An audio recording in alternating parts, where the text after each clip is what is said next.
How about we start by comparing the Niners front office to the Eagles front office? Okay. Iggy, who is the Eagles general manager? Okay, the Eagles general manager is a guy named Howie. You may I have grew grown up with you a may have Howie. grown up with him. No, he's younger than me, but I grew up with a lot of Howies. All right. Howie Roseman. He grew up in Brooklyn, Ah, and what's so interesting about him is he's a strong general manager, but he started off with the Eagles in 2000 as an intern, and then he worked his way up as like a salary cap guru. So he's like the bizarro Philadelphia East Coast version of Parag, if Parag knew football. right. Right? Because he started Yeah. off as a numbers guy, and then it turned out that he actually had an eye for talent and became the director of player personnel, general manager, and now he's sort of responsible for putting the whole operation together. If the Niners had a strong general manager, they'd be more like the Eagles, but they don't. They have sort of a collaborative process that includes John Lynch and Kyle Shanahan. They don't have their Howie. They got Parag, who's no Howie. You need a Howie. You need a Howie. How many Howie friends did you have? Howie King? Howie King. And I'll give you a poor Howie. He died. But when we were growing up and we went to PS 193, he was the best dancer. How could you forget that? He was very handsome, and I was really jealous of Howie King for all the reasons. He was tall, he was handsome, he was smarter than me, and boy, could he dance. Whenever he had dancing shoes, little tassel loafers, and you see those tassels bouncing up and down. He could do the cha-cha, he could do all that stuff. And all the rest of us, me, Peter Goldstein, Stewie Cooker, we would look at him and we would hate him because all the girls wanted to dance with Howie. Well, I think that Howie Roseman's the same way. I hear he's a great dancer and all the girls want to dance with him. More things I admire about the Eagles front office and how they're different. So Howie Roseman, he rises to power and essentially pushes out Andy Reid, which is a big move. It seemed like he thought maybe Andy Reid was a little outdated. He brings in Chip Kelly. Mistake. But you could see what he was going for. He sees that what college football is, what they're giving the NFL in terms of talent, and what the NFL is going to have to become more of a spread, read option, zone read team, because that's college football.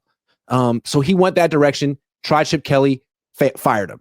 Brought in Doug Peterson, similar offensive philosophy, won a Super Bowl, fired him. Brought in Nick Sirianni, and through each coach, they have a similar, I'm going to use the word philosophy again, and I think it's cool that they can maintain that no matter who their coach is. As opposed to the Niners, if they were to fire Kyle Shanahan tomorrow, what would they stand for? What would they be as a football team? Okay, I got it. So what I want to know about the Howie in question, what has he done that's good? Well, he has put together the best offensive line in football, which is something that you can only do if you want to. The Niners have made it pretty clear they just want starting offensive linemen. They don't have to have the best offensive linemen. They do have Trent Williams, who was the best, but it's a point of emphasis for Howie to have the best offensive line in football. So he drafts those players in round 1 and 2, and he has like the best offensive line coach in the league. Who's his offensive line coach? I forget his name, but I know he's good. He took this guy, Jordan Mailata, who had never played football. He was like a rugby player from New Zealand, and turned him into one of the best left tackles in football. Okay. What else has Howie done that's good? What else has Let me tell you about Howie, Dad. Instead of re-signing Javon Hargrave and a bunch of older players because they've had success, they let Hargrave go, and he continuously drafts defensive linemen. And instead of the Niners took Javon Kinlaw from the University of South Carolina, it didn't work out. They had to sign Javon Hargrave to sort of save themselves. What this guy did, it was really clever. Georgia had the best team in college football. They had a bunch of good defensive players in their defensive line. And I think people were saying, well, you don't know how good each defensive player is because they're all next to great players. So what Howie did was he drafted all of them, all 4. Wow. The Eagles' defensive line was the Georgia National Championship defensive line, and it's great. And I think that's really, I've never seen anyone do anything like that. So he's really clever and good. Howie did that. He did that. He's like, why don't we just, they need each other? Well, then we'll just get all of them then. And he did it. Whoa. Yeah. So that Jalen Carter guy, he drafted him instead of signing Javon Hargrave. and he got rid of Javon Hargrave. Mhm. And where did he go? Oh, the Niners, who are getting rid of him now. Yeah, yeah. Another thing, both the Niners and the Eagles signed running backs last year. The Niners signed one they already had, who had bilateral Achilles tendonitis apparently and didn't play much this year. The Eagles signed Saquon Barkley for a lot cheaper. Good move. How did he do this season, that Barkley guy? You know, he had one of the best seasons of all time. So I think what you're saying is, on the face of it, Howie, what's his last name? Roseman? Roseman. Howie Roseman has been more active and more creative than the Niners front office. And we're going to call that John Lynch. We're going to, I know there's more in the front office, but we're comparing apples and apples. So general managers. So he showed more creativity and more assertiveness than John Lynch did in putting together the team, his team. And he seems to be more autonomous than the coach, i.e. not under the coach, but above the coach, where it's unclear how it works with the Niners. Or I would say really the coach is above Lynch. I'm not there. It's my interpretation, my opinion. And they've emphasized play on offensive and defensive lines, which the Niners have been remiss. And there's more. One more thing. Let's talk about the quarterback position. It's kind of important, the quarterback position. So he had Carson Wentz. They thought he was a franchise quarterback. Turns out he's not. So they get rid of, before they get rid of Carson Wentz, before people know they're going to go a different direction, to use a cliche, we always like using those here, they draft Jalen Hurts in round 2. People think, what are you doing, Howie? You already have a quarterback. Why you get this guy? Well, it turns out he's their next quarterback. And they get him in round 2. They don't have to trade a bunch of picks for him. The next year, the Niners have the bright idea that they should do the same thing. They want to get a mobile quarterback that they can develop. But instead of doing it in stealth mode and getting one in round 2, they trade up to number 3 and get Trey Lance.